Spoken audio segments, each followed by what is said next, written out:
The views and opinions expressed on the following program do not necessarily reflect the views or opinions of Nash Community College, the Board of Trustees of Nash Community College, or the North Carolina Community College System. We don't need no stinking podcast. Oh, no. Well, you buy a hat like this, I'll bet you get a free bowl of soup, huh? I'm not wearing hockey pads. I'm gonna make him an offer again. You play ball like a girl! Oh, yeah! Gonna to play! And Leon's getting larger!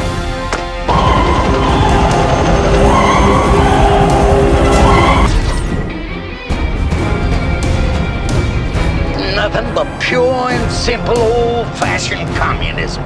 But I was going into Toshi Station to pick up some power converters. Well, thank you very much. Can I be in charge for a while?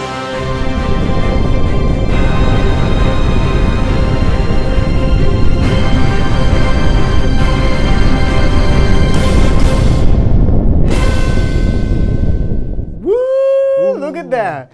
Hello, everybody. Welcome to Big Bang Cinema. My name is Isaac Anderson. And I'm Tyler. Aw, so enthusiastic. As always, let me hear you say... Collective Soul, man. Collective Soul. Actually, I met one of the people from Collective Soul. Oh, you shop at Best Buy too? Yes, I do. Okay, cool. So guys, if you don't know, this is a show where we talk about movie news, movie reviews, and everything in between. So let's go ahead and get started off. Top Gun 2 is apparently a thing now. Why? Well, Tom Cruise in an interview said that Top Gun 2 is, quote, definitely happening. And I need money. I need money. Exactly. Yeah, apparently it's going to be happening. Tom Cruise is going to be a big part of it. So Yeah, I heard he's strapped for cash right now. The huge divorce and alimony payments. Well, I mean, he's got some good roles behind him. I mean, how in the world? See, I'm really doubting that mummy film. Mummy film? You don't think it's gonna be any good? I got a feeling it's gonna kind of fly right above the radar to where it's not a blockbuster, but it probably makes back its budget. Yeah, it's like barely. That's considered a failure nowadays, though. Yeah, make them at the budget. I don't know. But if they do a Top Gun film now, which it looks like apparently they are, do you think it's going to be any good? Okay, they had to go fish up a lot of that. Tom Skerritt still alive? I think so. I don't know. I don't know if he's dead. But he was actually an alien. Did you know that? Oh yeah. Tom Skerritt was an alien. But yeah, they could fish up some of the cast wherever they're working at now and kind of get them together for the film. Yeah, I mean, what's Val Kilmer done these last few years? What I've heard is he's actually working at Best Buy along with the guys from Collective Soul. And he does checkout. Oh my goodness. Well, I mean, I think he's put on the equivalent of another Val Kilmer in recent years. So I don't know. He's a little chunky. He looks like the Michelin Man. Yeah. So. Wow. Yeah, I think they could do it well. Tom Cruise is the epitome of a movie star, and if he says something is definitely happening, it's most likely because I think it's because he really wants to do it. I think he's been wanting to do this for years, but he said he doesn't want like a bunch of CG things going on in the air and like explosions and stuff. He wanted it to be practical. Let's ask the most important questions. Will Kenny Loggins be involved in this production? I sincerely hope so. Well, will he create a new theme song? Our executive producer, Andrew Small, just cheered. Yeah. When we said Kenny Loggins. Kenny Loggins, man. Like, you couldn't watch a good 80s movie without him doing a song for it. I know. It's probably going to be some crappy, like, dubstep song now. That's a remix of it. The danger zone. And it's going to suck. And I don't know. It's going to be something the studio's like, we're going to have the Danger Zone song, and they'll have it playing on the radio, and it's like, I don't want to listen to this stupid stuff, and they'll turn it off, and they'll be listening to something else. Oh, it's somebody's ringtone. Yeah. Oh, yeah, exactly. They'll throw it in somehow, and they'll probably have the end song be something like a remix Ariana of it. Grande is going to do it. Oh, my goodness. That's going to be the bomb. Why would I say that? I don't know. I'm sorry. I wish you had explosions. Whoa! Who is that? Kenny Loggins. What? Oh my goodness! I think he's taking us to the danger zone right now because he split us in two. Grizzly Adams himself. Oh my, yeah, sure. He was a grizzly man. Yeah. But I don't know. I would look forward to seeing it. Tom Cruise is always fun to see in movies. He's got a lot of hits that came out in recent years and a few kind of like fumbles. I mean, he doesn't really have a failure, does he? Night and Day. Night and Day. Yeah, I mean that was a pretty big flop. I gotta say that was a pretty big flop. But Edge of Tomorrow was really awesome. I loved Edge of Tomorrow. That was good. Doug Liman was the director. That was that's actually that was a anime film. And yeah, it was. I think it was a manga or something like that. Yeah, I mean, it was this, one of the. And then we're getting the second one. So I mean, Tom Cruise is like the king of franchise movies. So I mean, the Mission Impossible movies are churning them out. He's like the Robert Downey Jr. of the '90s and '80s. I'm waiting for a Legend 2 from him. Like Legend 2. If he's gonna do like Top Gun, I want Legend 2 or Cocktail 2 or. I don't think we're getting. Like, I think this a seems sequel more to all likely. his '80 movies. Well, apparently they're filming this soon. They got to peg down a director because I don't know. I haven't heard directors about this. But who out of all the directors you know of that are working today, who would you like to direct this? Roland Emmerich. Oh no! Let me push that because it gets overplayed. I'm joking. I probably want something like J.J. Abrams. J.J. Abrams would be a good director. That would be pretty cool. That would be a good. I'd watch that. Although I think the planes would be CG if he did it. I don't know. Nah, and that'd be fighting aliens. So. Yeah, he's more of an extraterrestrial guy. But Yeah, who cool, knows? though. Guys, Yeah. if you have an opinion on this or anything that we're going to be talking about anytime during the show, please leave us a comment at facebook.com/Studio67NCC. We might listen to it. He might. I'm not going to do it. I don't Speaking read about it. not going to do it, Charlie's Angels is Oh, going to get a no. reboot in early Why? 2019. No. And apparently, guess who's manning it? Woman in it. Elizabeth Banks. Elizabeth Banks is in charge. Our favorite Rita Repulsa. Straight up comedy film now. I imagine it's going to be kind of a satire, kind of parody kind of thing. Elizabeth Banks is kind of the head of this right now.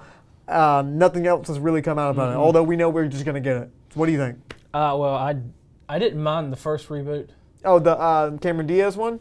I did not like the sequel for that. Oh, Full Throttle or whatever it was. I don't know. I almost said the Charlie's Angels Reloaded. The one where they're jumping like 50 feet in the air, punching people, and throwing them across the room. Yeah, the style, didn't McGee, the guy, Terminator Salvation director, he did that movie. McGee has a very specific style, and it was very. Shia LaBeouf was in it. Shia LaBeouf? Oh yeah, he was, wasn't Yeah. he? Oh my goodness! And Bill Murray played Charlie, didn't he? No, he was Bosley, but they got rid of him and got Bernie Mac. Bernie Mac was Bosley, and then Bill Murray was Charlie. No, Bill Murray was the original Bosley. They didn't bring him back because there's actually a huge feud between him and Lucy Liu. Yeah, because he said, I like all of you except for that girl. That girl can't act. Seriously, I'm not joking with you. You can't act. I don't like you. He said something like that. And they got big fights on the scene, so they didn't bring him back for the second one. They got the late great Bernie Mac to fill in for Bosley. Yeah, but it's been so long since I've seen the movie. Well, how do you think it would be now if they did it? It would probably be like a straight up comedy film, and if they could push it right, maybe they'd get kind of like 21 Jump Street territory. Yeah. Where it's a comedy, but it's still got some pretty good action, and it's got some pretty good It's got still kind of a story to it. It's story to it, but it's a good movie. I mean, good acting. It's gonna be pretty funny. I don't know. Emma Stone, man. Emma Stone was. So that was my next question. Who would you want to be in it? Emma Stone's one of them. I think she could do the Cameron Diaz role. Because she's funny. More like the Drew Barrymore. Kat Dennings probably be one too. She would definitely be probably the Cameron Diaz role. And I spot what I can think of right now. Oh yeah, I don't know. Lucy Liu's it's probably going to be it's probably what's the other one? Rihanna. No, not Melissa McCartney. What's her cousin? Yeah, Melissa McCartney. Yeah. It's probably going to be.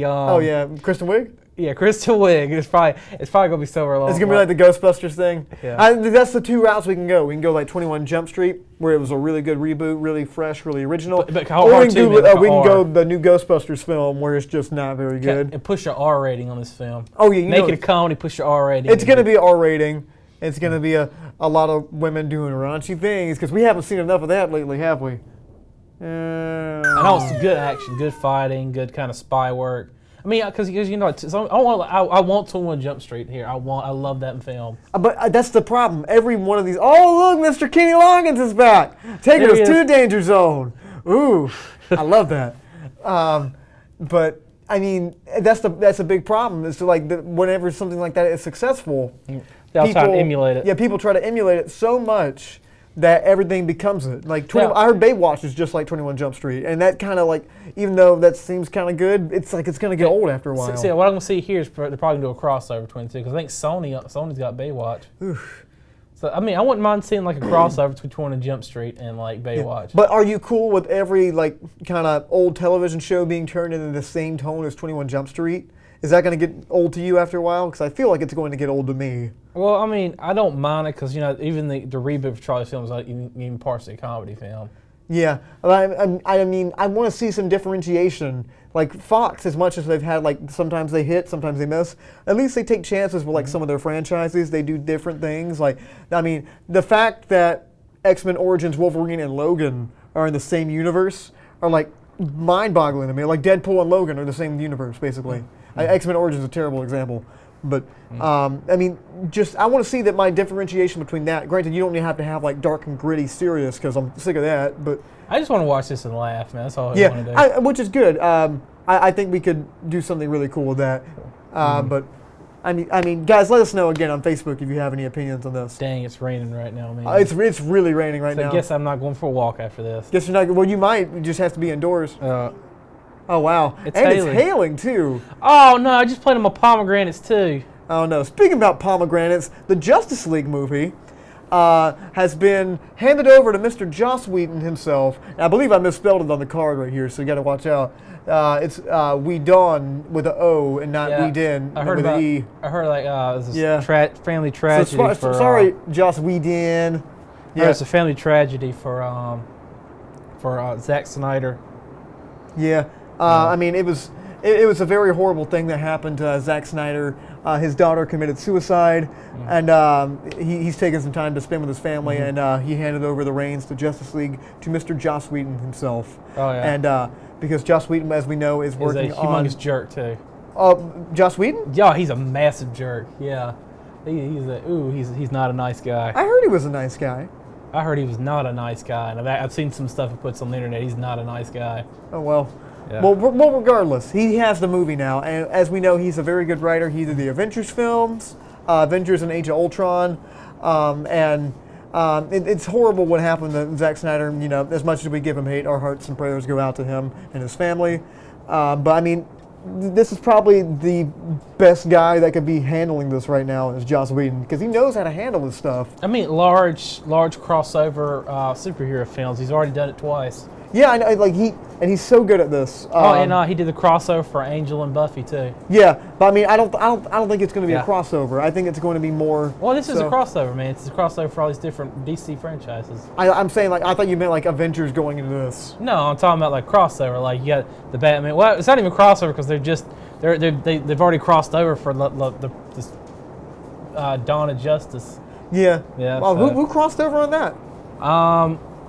Batman and Wonder Woman, even though they kind of premiered there, I guess. Okay. I thought you were talking about like crossovers in the sense of like directors crossing. No, how are you not getting? How are you not understanding? Or like crossovers as far as like characters go. Because no one's ever done it. That's called ensembles. Joss Whedon's the first one to do this. Yeah. But actually handle it. Yeah, and he's done big ensemble pieces like this. I think he's probably the best thing that this movie could get. Granted, comes from a terrible circumstance, but. Yeah, it's really rough, but yeah, Joss, good luck to you, and Zach, we're thinking about you. But on to the last story right here, and I think we all know what this one is. It's everybody's favorite. Star Wars! Star Wars! Yay! Oh, is that the Star Wars Episode 8! Star Wars, Star Wars, Star Wars! Is that a picture from it? It sure is. It's Star Wars Episode 8. Here's a set photo. What's that little guy? I want that. I don't know. That's the creature designer right there, I believe. And this is our casino world. Right here, and whoa, it is coming down right now. How much you bet? For those that can't see it, it's just like it's magnificently hailing right now, and I don't know if you can hear it in the microphone, but oh my goodness! Everything I'm playing today is pretty much dead. Yeah, I know, me too. But hopefully we won't get dead driving home in this, man. Oh my goodness! I can still go for a walk though, so. But just keep talking about this because they don't care. This is a casino planet that they have right here. Okay, how much you bet there's a guy running this? He's going to be friends with somebody that he's going to show up. He's going to be kind of sketchy, and he's going to betray them and try to help them at the end. I hope not. That's Lando. Yeah, what? That's Lando. Hold on a minute. Wait, you don't think they're going to like rehash the old Star Wars films, do you? Oh no! What? Oh, come on! I remember Lando. You remember Lando? I remember Lando, but this time I think it's going to be played by new character number 1, which is being played by Laura Dern from Jurassic Park. She has pink hair, and she's an admiral, I think. I think she might be in charge of this. I don't know. Or maybe she's just an admiral in the Resistance. I don't know. That's what my initial thought when they showed her picture. I think she's in charge of this because she looks kind of like flamboyant and beautiful and kind of like all up and whimsical and stuff. But I mean, this looks interesting. But yeah, this is definitely Cloud City. This is definitely Cloud City, but different. But different. And and I mean, it looks cool. It looks like these two are connected in a certain way, but I don't think they are. We talked about that. It looks kind of like their hair is a different way. But I mean, yeah, this looks interesting. There were some other ones like with Mark Hamill and a lot of Carrie Fisher too. Carrie Fisher was in some photo with Mark Hamill and the director Ryan Johnson. I think we have a photo of that.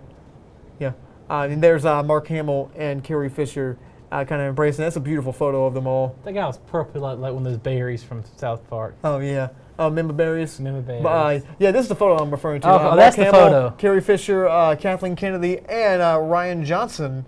Ryan Johnson himself. Ryan Johnson. I'm very excited to see what he does with this franchise. But I mean, that's just an awesome photo to see. Princess Leia and Luke. And somebody's dog. You didn't feel that dog? That's Mark Hamill's daughter's dog. Oh, really? I don't know. That's Gary Fisher over there. And here's Poe. Okay. Yeah, they're really pegging down on the Han Solo stuff with Poe right now. But and Billy Lord, Carrie Fisher's daughter. It's a nice photo of them. I mean, a lot of great photos. And of course, Luke and Leia together. Mark Hamill and Carrie Fisher, very close in real life, and also pretty close in this photograph because I think they're touching faces. That's pretty cool. And it's really sweet. Is it a photo or is this a drawing? That's a photo. Wow. I believe Ann Leibovitz took it. She took the Force Awakens photos. And there's a few of Kylo Ren and some of the First Order people. Remember Captain Phasma, all 90 seconds from Episode 7. Domhnall Gleeson's character, what's his name, General Hux? I don't know. Grand Moff Tarkin, I can't remember. He's basically Grand Moff Tarkin, yeah. It's weird how these are. Yeah, and here's new character number 1, and here Admiral something starts with a V. Laura Dern from Jurassic Park plays her. I think she has something to do with this casino world, or maybe she's just a admiral in the Resistance. I think. IDK, my BFF Jill. I'm already feeling. And here's another character with Benicio del Toro. Oh no way! Yeah, Benicio del Toro. Except the werewolf guy. Werewolf guy. Yeah, the Wolf Man. I don't know. Oh, so do you think he runs the planet? No, he might. He looks kind of like he looks like the Scotty right now, like the Scotty from Star Trek. His character's called DJ. DJ. I think he's probably he's a collector of things, isn't he? A collector or a drunkard or something like that. Oh, he's not the Guardians of the Galaxy collector thing. Okay, no. You'll drop little subtle hints. He has that face he has in every single movie where he kind of looks drunk, or he might be drunk. He does look drunk. And I think that might be his character. And of course, Luke and Rey together on the planet. And it's come out. This is the plot to Luke. Slight spoilers for Episode 8 on this. He's nuts. He's living out there in the wild by himself. He's looking for the first Jedi Temple. Yeah. And it's on a planet that I don't know the name of, but that's kind of like his story in this one, I guess, or that was his story.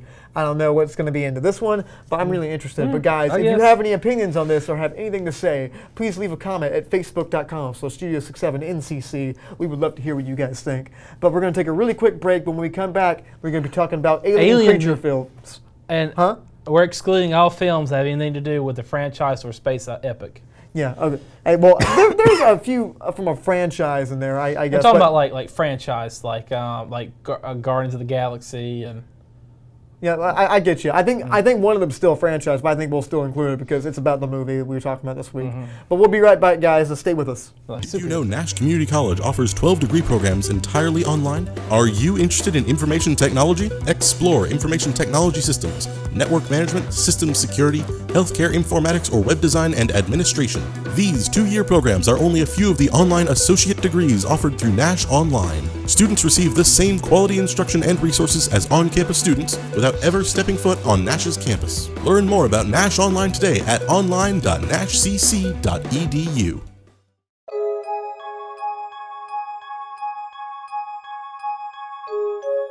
DJ Twiz on the beat, fool.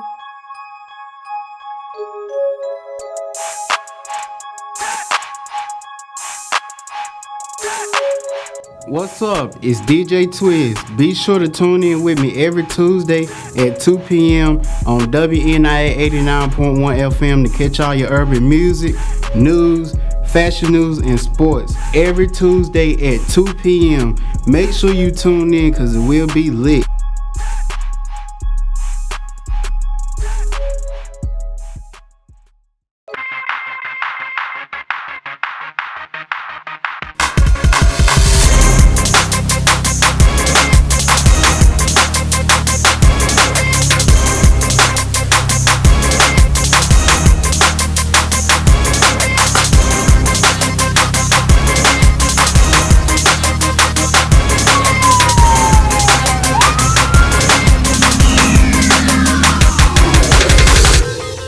Makes me want to crunk in 2002. Hey guys, welcome back to Big Bang Cinema. My name is Isaac Anderson.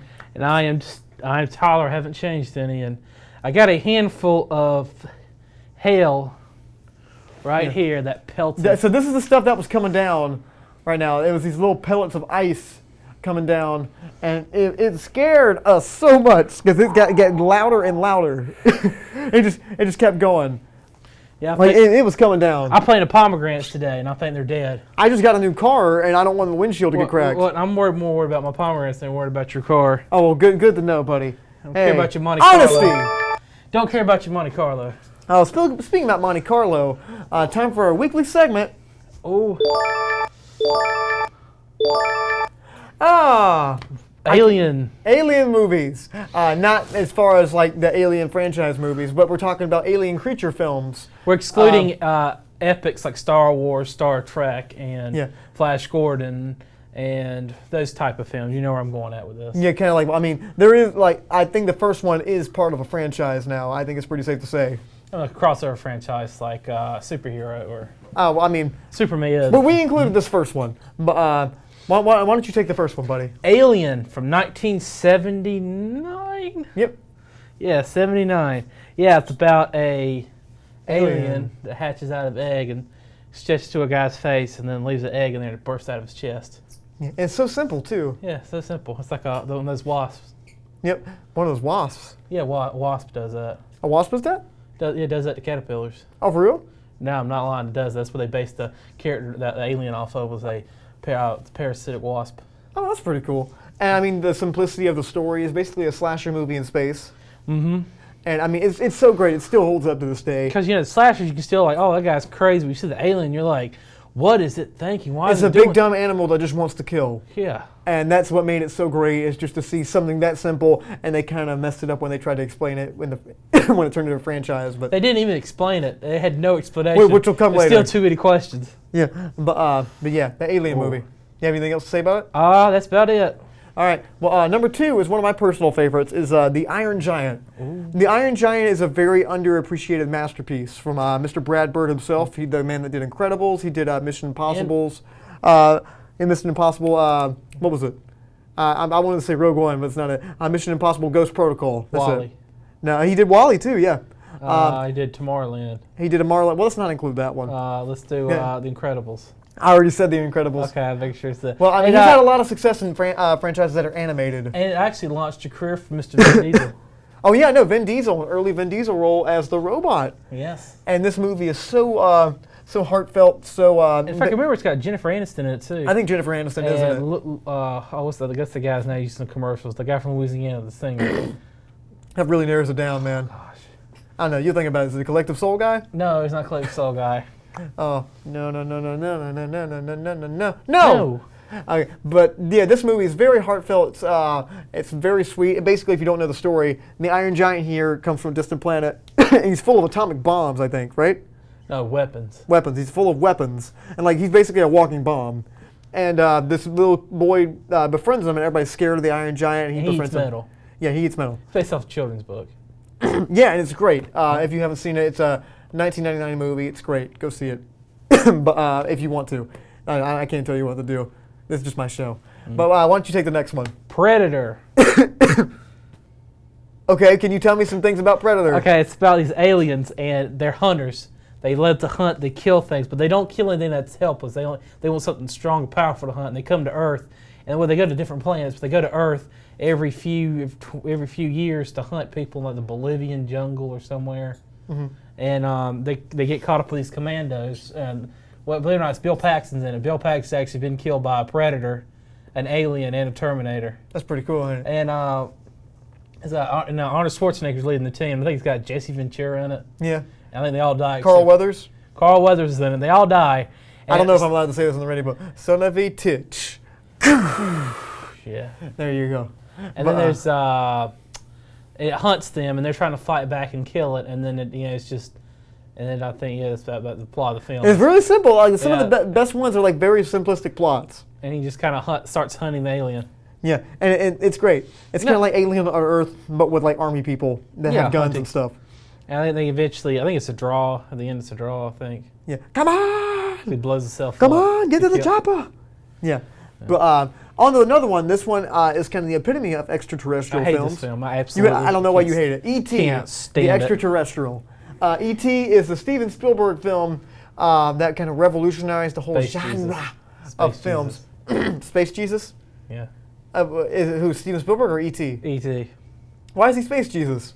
That's Superman. Don't you know? And then he Electro? He dies, comes to life 3 days later. Oh, for real? Yeah, that's in the film. Well, it's been a long time since I've seen this film, but from what I remember this film is a beautiful masterpiece from Steven Spielberg himself. Beautiful creature design, good acting. The little boy that plays Elliot. It's boring. What? It's boring. It's not boring. Cannot stand What Alien Covenant get you excited? Well, like, come on. I cannot do it. It's such a boring movie. I think it's great. I think this movie is great. Goes around early Drew Barrymore performance. Eats Reese's Pieces. And it's the best product placement that's ever been in the film. Yeah. But Dr. Pepper, I mean, Reese's Pieces. yeah, everything about this movie is just is great. The score is probably my favorite part. John Williams' score. He can make you feel any way he wants to. And if you want to watch a funny video, there's a video online of the last scene in E.T. Without John Williams' score, completely different. But was it better? Was it actually good? No, it was not better. It was really weird. It was them staring at E.T. walking away, and it wasn't the do do do do do do. I gotta stop before we get shut down with copyrights. But and then it was basically just the kids waving like this, and E.T. kind of going. Should have put like Guns N' Roses' November Rain in there. That's more kind of like something they would do in Terminator 2. Yeah. Cold November Rain. Why did they never make a sequel to this? Because. I think they tried. I think it never got off the ground. Oh yeah. Well, E.T. definitely got off the ground. I think it's supposed to explain that he was actually. Ooh, there we go. He's actually marooned on the planet because he's a criminal back on his own planet. He's a murderer. Oh, I didn't know that. Yeah, E.T. Yeah. Oh well. Speaking about murders, why don't you talk about the next one? Close Encounters. Was it the third kind? It's the 19th kind. The third kind. It was actually pretty good. He's got who was it? Richard Dreyfuss. I believe so. Yeah, Richard Dreyfuss. It was a pretty good film. It was about like the first Spielberg movie. It's one about the whole the music. The music? Yeah. Explain to the people that people haven't seen Close Encounters. He learned when you play the ship flashes lights and plays music, and that's how they communicate. And Richard Dreyfuss kind of like learns it, I think, and he plays it on his little keyboard, something like that, and he communicates with the aliens. And I think eventually they land. He goes up with them into space. Oh, well, look at that. Yeah. Richard Dreyfuss finally made it. That's the plot, isn't it? Is that not the plot? That's it. That's the keyboard. It's amazing how the aliens had synesthesia back then. Synesthesia? Yeah, that program that allows you to play keyboards on a computer. I know, that's amazing, isn't it? Oh, it's pretty amazing. I really enjoy it. That's where we actually got the technology from. I know. It's great. It's based on a true story. Based on an absolute true story. We've been talking about some good ones. Let's talk about some bad ones. I think there's some bad ones out there. So I'm going to take the first one if you don't mind. Because I never saw it. So we all know E.T. E.T. is one of the classic movies of all time. But there's another one that came out in recent years that is kind of a discount E.T., I call it. It's called Earth to Echo. Okay, and it's not the one you're thinking about either, not the other discount E.T. No other discount E.T.? I think that's on this list too. That's coming up too. But Earth to Echo is basically the same story as E.T. This alien arrives on Earth. These kids befriend it, and now it's got to get back home, and the kids got to help them. And yeah, this movie feels very weak. If I was a movie, strength-wise, this would be me, because I'm so weak, and all my jokes are so weak, and I'm just weak. I'm lonely. Yeah, I don't know where you're going at with this. I don't know either. I'm going here. You failed on this joke. Okay. I feel in life. Okay. But yeah, this movie's not very good. It's very boring, I guess. Like this is the epitome of boring. It's not E.T. boring where like things are good. This is boring as in things are bad. But yeah, I'm just not a fan. There's not a whole lot to say about this movie. Earth to Echo sucks. But why don't you take the next one? Dreamcatcher. It's actually a good film. Okay, so I don't think this is a good film. It's a Stephen King novel, and it's about some friends, which, you know, all his film is about some camaraderie with some friends with psychic powers. Yeah. And they got a friend who's disabled, but he's got an alien in him, and the alien's there to stop that evil alien, and the alien gives them powers, and then the evil aliens can also possess people, and they're going to invade the Earth, and it's up to them to stop them. And when their friends gets possessed, and using his powers in his mind, he's able to block it out from, in fact, fully controlling him. Okay, so this is directed by Lawrence Kasdan, the man that wrote Empire Strikes Back and The Force Awakens. But he's not really good with directing. I've heard No, about he's that. not. No, he's not. I mean, it's a wonderful plot. It had some good acting in it. Yeah, but direction wasn't there. And I mean, Stephen King fans. Stephen King fans. I was about the Things. Call them Things. Yeah. Stephen Steen. Okay. They call them Things because they're King fans. Things. And or Fangs. What sounds better? Fangs. People. Okay, people in general. They really love. I mean, it's a classic for Stephen King film collectors. Oh, okay. Well, I mean, Stephen King novels haven't had the best history of like coming to screen. There's a few that shine, and there's a lot that don't. But yeah, here's another one that doesn't shine. Definitely. It's Mr. Howard the Duck himself. George Lucas. George Lucas produced this movie. I don't know who directed it. It's probably their only film. Yeah, probably never got another film after this. And from this picture, it's a little hazy. It goes film, so I don't know. But Howard the Duck appears in his first film. He is a animatronic kind of suit kind of thing, and yeah, it's really, really weird. It's a little. He plays the guitar in one part, and like he does the Michael Jackson lean. George Lucas makes a short appearance in the film. It's bizarre, and it's not. Yeah, it's crippled that franchise of Howard the Duck from being anywhere else in the well, not in the Marvel. He was revived. I think you like that girl, don't you, Andrew? He was actually revived for the Guardians of the Galaxy. They brought him back for Guardians of the Galaxy yeah, I mean, films. They brought him back for Guardians of the Galaxy, but it crippled the chance of Howard the Duck ever having a film again by himself. And really hurt the early Marvel film franchise. Yeah, I know. It was not helping. Followed by the horrible Punisher film. Yeah, and they were not in a good state back then, but Howard the Duck especially. Besides, that female's face, I don't think we're in good shape. But yes. Why don't you talk about the next one we got right here? Alien vs. Predator Requiem. Okay. Tell people about it a little bit more. It's the sequel to Alien vs. Predator, and on this one there's a alien predator hybrid that's on Earth, and the aliens come down to fight, and it's just not a good film. Oh yeah. So much CGI, so much like that's the joy about with Predator and Alien. There's people in suits, but this was no suits. Just got terrible acting. They had some subplots that never even got. And it wasn't even about them. It was just some kids trying to get out of town. Yeah. That's like the whole plot of the film. It's just that alien predator fighting in the background. They're trying to get out of town. Oh wow, doesn't sound good at all. I've never seen it. Before the bomb goes off, because they're apparently going to nuke the town. Oh wow, that seems more interesting than Alien and Predator fighting, doesn't it? Oh, it was just so terrible. It was just a horrible, horrible film. Okay, well, I think it's the worst in both the series. Oh wow, really? Yeah, it's by both the film. It's like a film franchise that doesn't have a whole lot of good films. Yeah, but I think the last one, I think this is one we kind of alluded to before that. It's a film called Mac and Me. Mac and Me is a John Landis film. Who directed, by the way, John Landis directed Blues Brothers. This is the king of bad films and knockoffs. This is a total ripoff of E.T., and I think the clip that we have speaks for itself. I think, could you play the clip for us? The Paul Rudd clip. Paul Rudd plays this whenever he's on Conan. Yes, he's a picture. This clip right here. This is an actual clip from the movie. Yeah. This kid's in a wheelchair, and this happens in the movie. And it's just glorious. Oh no, it breaks. Yeah.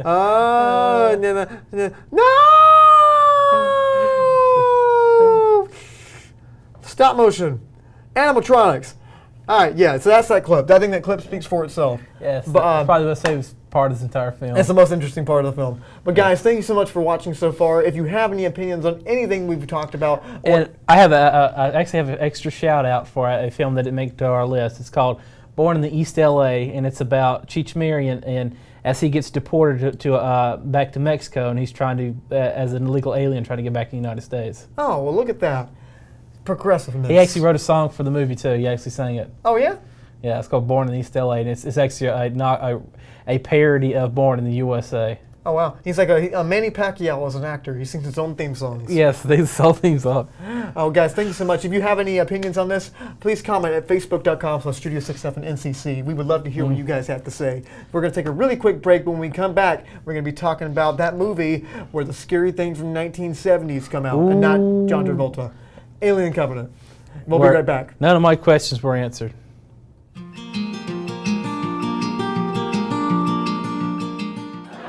Hi, my name is Renee Martinez, and I am the Summer Bridge Coordinator for Nash Community College.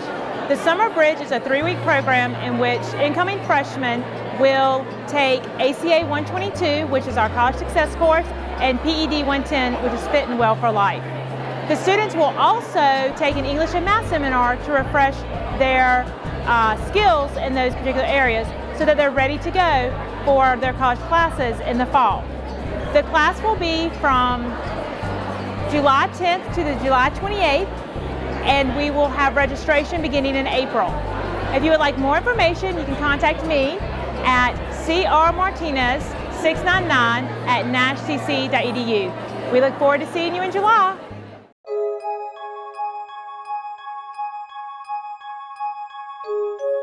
DJ Twiz on the beat, fool.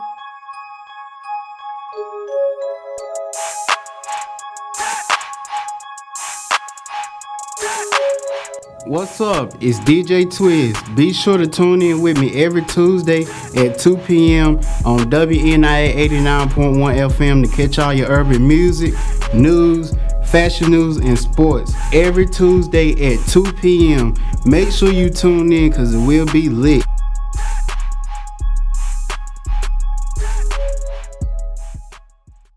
Did you know Nash Community College offers 12 degree programs entirely online? Are you interested in information technology? Explore information technology systems, network management, systems security, healthcare informatics, or web design and administration. These 2-year programs are only a few of the online associate degrees offered through Nash Online. Students receive the same quality instruction and resources as on-campus students without ever stepping foot on Nash's campus. Learn more about Nash Online today at online.nashcc.edu. Welcome back to Big Bang Cinema. My name is something nice. And I am Tyler, and today... Guys, this is carbonated water. Thank you guys so much for watching so far. We really do appreciate it. I think it's time for our weekly movie review, which is, Tyler, why don't you tell them? Alien Covenant, the prequel to Prometheus. And the sequel to Prometheus, the prequel to Alien. Okay, I'm really confused about this. I don't know, man. It's really confusing. Prequel, pre means before. No, I'm talking not that. I'm confused about what's going on in the series. Okay, so for those that don't know, Alien Covenant is the newest movie from director Ridley Scott, who directed the original Alien film back in 1979. And my favorite film, Blade Runner. Yeah, and what's your favorite film? One of my favorite films. One of your favorite films. My top 5. We'll talk about that again one day. Okay. But, acclaimed director Ridley Scott has come back to the franchise that kind of made him famous. And before this, for those that have never seen Prometheus, Prometheus kind of ended in a certain way. I won't spoil it for you, but it ties into this film a little bit. Alien Covenant is about a crew on the ship called the Covenant trying to go start a colony on this planet. And when they do, it doesn't really turn out the way they wanted it to. Nope. Not at all. So Tyler, what did you think about Alien Covenant? It was really gruesome. It was really gruesome. As far as story, writing elements of it, or like kind of like just scene wise. Like scene wise, gruesome. And it had some really interesting parts to it. Like I like Michael Fassbender. To me, was really good. Fassbender. Fassbender. Because he returned to play the character of David. Well, I think that Michael Fassbender is probably the best part of this movie. He plays a dual part. This is slight spoilers. It's not really. I think it's pretty obvious. If you've seen the trailer, it's obvious. I don't know if they've shown it in the trailer. Yeah, they show both of him in the trailer. But David from Prometheus makes an appearance in this film. And they actually have a new android. And his name's Walter. He's an upgraded android. And the whole premise of that is kind of the David robots were a little bit too human for people. They and were kinda got they were creeped out. nuts. They were nuts. And they started getting self-aware, so they took that kind of like human elements, like the ability to create out of the robots, and that's who Michael Fassbender, the new android Walter, is. Which doesn't really make sense because in the Alien movie, which takes place after this, the android goes nuts, and it's updated from Walter. Like that's kind of weird, isn't it? Well, because he was pretending, he had to pretend to be one of the crew members. Yeah, and I mean it's kind of like the android that goes nuts kind of. Well, he wasn't nuts. He was doing the original film. He was doing what he was programmed to do. He was supposed to test how deadly the alien is on the crew members. Yeah, I mean, but still, I mean, it's kind of like he's following orders. He's following orders. It kind of mirrors things that happen in Alien. See, but David's not following any orders. Yeah, David's going on his own guff. And, he's rogue and he's crazy. But yeah, Michael Fassbender is definitely the best performance in this film. Strongest character. And let's talk about some things we liked. What did you like about this film? I liked seeing the home world. I liked the way the planet looked. Yeah, you like the way the planet? I liked the whole architecture set in the film. I liked the artwork. The whole. Production design? Yeah, the production design was beautiful. I like the whole way the ship was set up. That was pretty interesting too. And I liked the way they kind of recycled Mother in from the original series, Mother, the CPU computer. And I liked. I thought Billy Crudup was pretty interesting. Yeah, and Billy Crudup plays one of the crew members on there. Yeah, he's the new captain. No. Don't. We're not there. We're not yet there. You have a bad habit of dropping spoilers before we go into spoilers. Oh, it's not even a spoiler, but it's kind of cast for the film. No. We don't get in that yet. I'm about to say that it was. No. Don't say it. No, put the spoiler banner up, and then you can say it. Okay. Can we put the spoiler up? There we go. Kenny Powers was in this movie. Who? Kenny Powers. Kenny Powers? Kenny Powers. Who's Kenny Powers? Oh, what is his name in real life? I always call him Kenny Powers. James Franco's friend. Oh, Danny McBride? Danny McBride is in it. Yeah, Kenny Powers. That's why I thought you were going to, because the reason Billy Crudup is the new captain is because James Franco plays the captain. He's billed as the captain, but he dies within 5 minutes of this movie without saying a word of dialogue. Yeah, boiled birds. It's gone. Like he's in a sleep capsule and he catches on fire. No alien involved either. Just dead.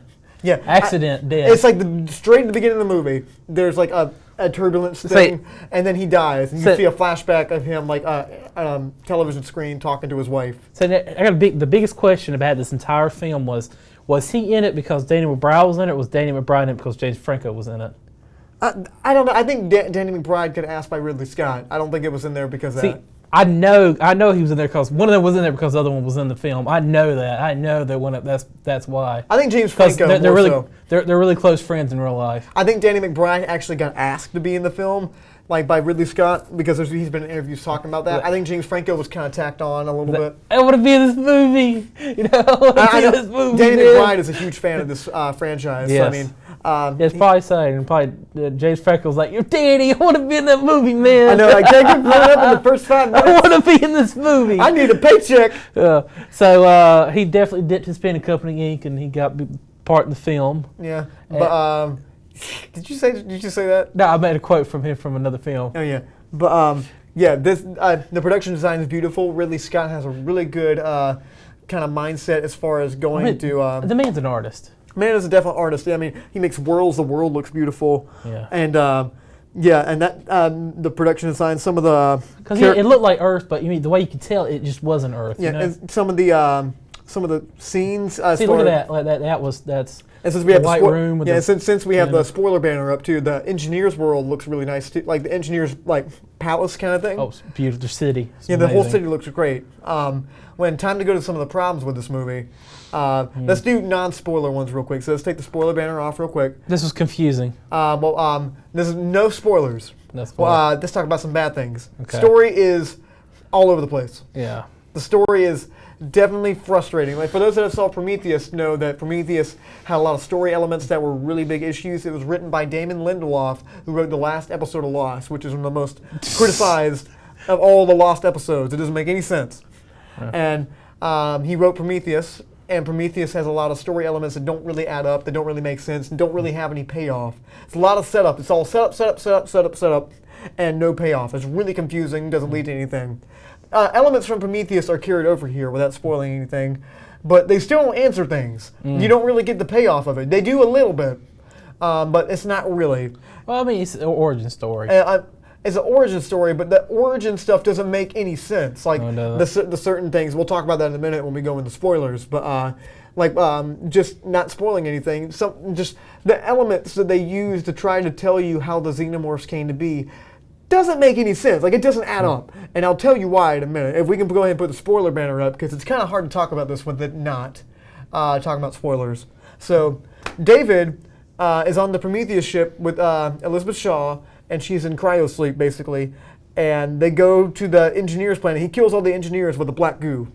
It's not part of this. He's doing chronological order. Yeah, I mean, like this. It's chronological order, yeah. like because you kind of find out toward the end that this actually. You find out during the middle of the film that he did that. He's a murdering psychopath. Yeah, well, David rescues the whole Covenant crew, who, by the way, doesn't even wear helmets out in the open planet, which really frustrated me. And they run onto the Prometheus ship, and this is the first time they know that life exists outside of Earth. Well, no, yeah, well, that one. Like they have not heard anything from the Prometheus. They just know the Prometheus went to go look for life, and they never got heard from again. They don't know aliens exist. They just know this is the first time they're ever seeing anything. Oh, cool! Look at that. That's awesome. Yeah, they go, "Wow, an alien ship," and that's how they react. What's that doing out here on this alien planet? And let's go in here and scratch this thing. And they're looking around. Oh, check that out. That's a badge in English. Oh, it's the same company we work for. Oh, look, I remember her. That's Elizabeth Shaw. Yeah, she just appeared 10 years ago. Yeah, I know. It's like the characters are unrulingly stupid in this. And they touch things. They make them mash. Look at this stuff. Spray me right in the face. What does this thing do? And then they did have different forms of xenomorphs. Not really xenomorphs. Kind of. You have some cool, gruesome scenes. That's probably one of the best scenes in the movie, besides the crappy CGI xenomorph type thing that was on the ground. But David killed all the engineers. This is revealed about halfway through the movie because they go to this cityscape after David rescues the crew from this xenomorph-looking thing, and they take them to the city. It looks like Pompeii, and that's kind of like the basis of what this is. It's basically a necropolis. Yeah, it's like it looks like a volcano went through there, and it's like bodies frozen in time, and they're all dead. And it flashes back to that scene of him killing them all. And I think most of the effects budget went to that. Yeah. Because later on in the film, the xenomorphs don't look so good. And some of them do, some of them don't. But he killed all of them, and he's been doing experiments for years. And this is a big problem I have. The black goo is supposed to have a living host in order to get these... And everything on the planet's dead. Yeah, everybody on the planet's dead. The only person he has alive is Shaw. And granted, again, spoilers, he does kill Shaw off screen, which is really disappointing. Mm-hmm. Shaw's just laying there on the table, and he experimented on Shaw, but he can only do so much. He can only experiment one time on her. Yeah. But for some reason, he has like thousands of failed xenomorphs. But everyone on the planet's dead. Yeah, everything on the planet's dead. Who has he been experimenting on this whole time? Doesn't make any sense. And also, he said, yeah, I finally created it. He takes Billy Crudup down there as the captain. He's like, I'm going to show you my creation. And it's the alien head crab eggs. See, but this is one part about that film I don't get. He's already seen some nasty stuff going on this planet. He's like, go look in it. Look at this giant, creepy-looking alien egg. All right, why not? He just kind of walks right over there. But it's also frustrating because, how could David make an egg like that? Like I can understand how he can make a creature for that, but how do you make an egg? Like, that comes from the queen alien. Like, what about the queen? Like, where is she at? And if you look in the Prometheus ship, there's a mural of the alien queen on there, which doesn't make any sense why that would be there if the alien hadn't already been created. But David can control them, and they have a fight with Walter, who lost his hand, and one of the robots pretty go cool out. Fight scene, though. It's a pretty cool fight scene. Again, it's the best part of the movie, and they make out with each other, which is really weird. He kind of, I don't know. It's not really making. It's not like passionate make out. It's not like Jennifer's Body kind of make out. Because one of them was really confused. Because Walter's confused. David's into it. Yeah, because Walter, he's pretty much straight up machine in this. Yeah, and he's kind of in love with the main character Daniels. Mm-hmm. And they go off. The xenomorphs chasing them, and then Michael Fassbender does his robot run after David and Walter get in a fight, and David's kind of pinned down. He has a knife, and he's like, "Oh, what are you gonna do?" And it cuts away, and then who's running out? And it's been established earlier that David is different from Walter. Walter can heal from minor wounds. Like if he gets cut in the neck, his neck will heal. He's kind of like Wolverine. Yeah. And David can't. And this is what really poked out at me because, spoilers, Walter I mean, David is posing as Walter now because he killed Walter. Yeah, and he had the cuts on his face, and he like stapled them back together. It didn't heal back immediately. Yep, and that's what kind of gave it away for me. But also, he gets stabbed in the throat with this nail that Daniels has, and stabs him in the neck. And later on, that hole's not there. That's a continuity error. I think that was probably forms of reshoots that they did. And I like the part where she stabs the nail, and he actually did the part from Blade Runner. Oh yeah, that's the spirit. You read the part where he gets in the nail. Yeah. Oh, that's the spirit. And that's a nice little nod. And also, this last part's not a nod. It looks like it's from a completely different movie. It's a total rip-off of the original Alien. It's like that's what they originally wanted to do. They could get the alien on the ship because one of the crew members had the face crab or the head crab on there, and it burst through his chest. And it's a shower scene when these guys get killed in the shower. It's kind of like it went from this kind of space opera down on the planet to we're the original Alien again, but newer, and it looked like a different movie, kind of. And of course, the alien gets sucked out of an airlock at the end, but it's got more CGI, it's bigger and better. You get smashed by a ship. Now you get smashed by a giant backhoe. Yeah, and then at the end, Danny McBride is like the only one still alive, and Daniels is still alive, and she asks David, who she thinks is Walter. Well, okay, let's pull back at the very beginning of the film.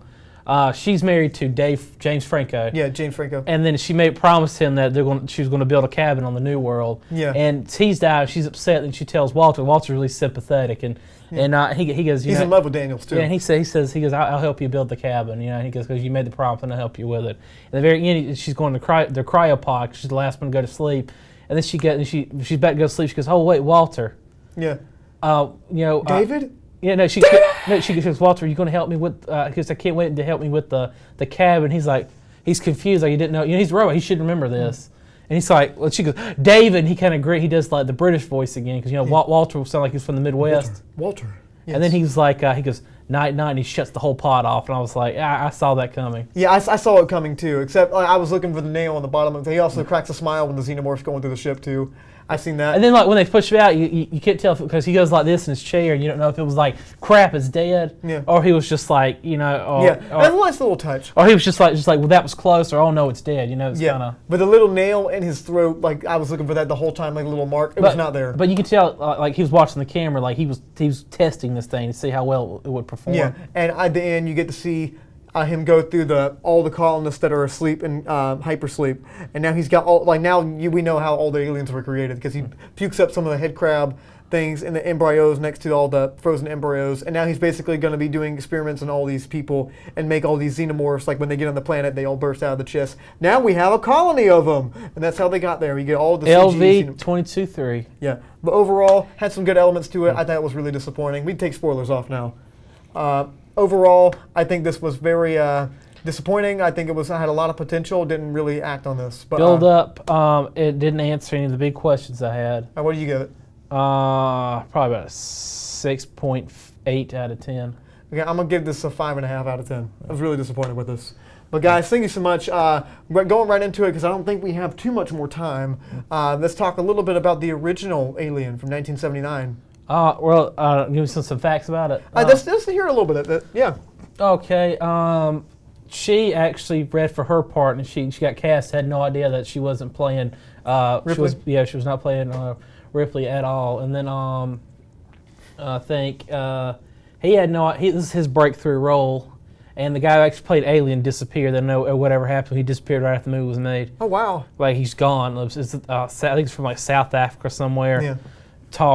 Really tall, slim guy disappeared. The apartment was still there, he was not. He was gone. He's one of them unsolved missing persons. Oh wow! And the artist, there's an artist from Switzerland, H.R. Geiger, and he's the one that designed all the xenomorphs. Mm-hmm. And like a lot of the creature designs, it was his artwork, and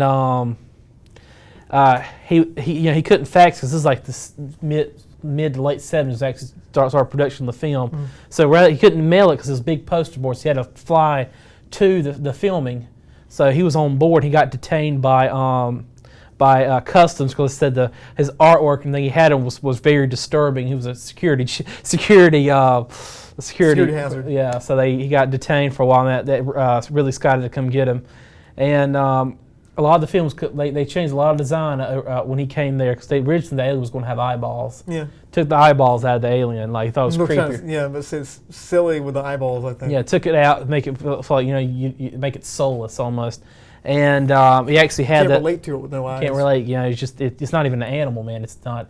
It's just nothing. It's a beast. And then the original burst alien, chest bursters was actually he brought in a giant turkey. A big raw turkey, and it was had like eyeballs and stuff like glued onto it, and little arms. And they're like, Ridley Scott says, you can't do that because there's no way this is going to burst out of a giant turkey is going to burst out of somebody's chest. And also that scene was improvisational. Like the people, well, it wasn't really improvisational as far as writing, but the people in there, like Sigourney Weaver, the whole crew, it like they didn't know what was going to happen. I think that's true. It might be just kind of a fake Facebook thing, but like when the thing burst out of his chest, they didn't know what was going to come out of his chest, or they didn't know what was happening. It was actually supposed to sing a musical number when he came out of his chest. Oh, yeah. Hello, my baby. Hello, my honey. Hello, my bright time gal. But guys, thank you so much for watching. If you have any opinions on this whatsoever, please leave a comment at facebook.com/Studio67NCC. We do appreciate it so much, you guys watching. And hey, if you leave a comment, whoever leaves the best comment this week, because we didn't get any comments last week. Explain this movie in Prometheus to me. Yeah. And I will give you 1 point. I'll give you a Big Bang Radio and Studio 67 gift bag that I showed you last week. So my point's worth more than the gift If you can explain Prometheus and Alien Covenant that makes sense to us in the comments, we will give you that gift bag. But and guys, you get a Tyler point, and Tyler points are very valuable. In some countries. Yes. But guys, thank you so much for watching. You can't next spend week, them in Canada. I think we're going to go see this California. movie, right? We're going to see Pirates of the Caribbean. Oh, wow. I'm excited for that. That looks like money. Javier Bardem. That looks like money on screen, doesn't it? Yes, it does. Hopefully it's money. It's like Jerry Bruckheimer's like this going, counting his bags of money. Yes, my money, my money. My money! Guys, thank you so much. We'll see you next week. My name is Isaac Anderson. And I am Johnny Deppman. Have a wonderful night, everybody. Stay lovely. Broken glass everywhere. People pissing on the stairs. You know they just don't care. I can't take the smell. I can't take.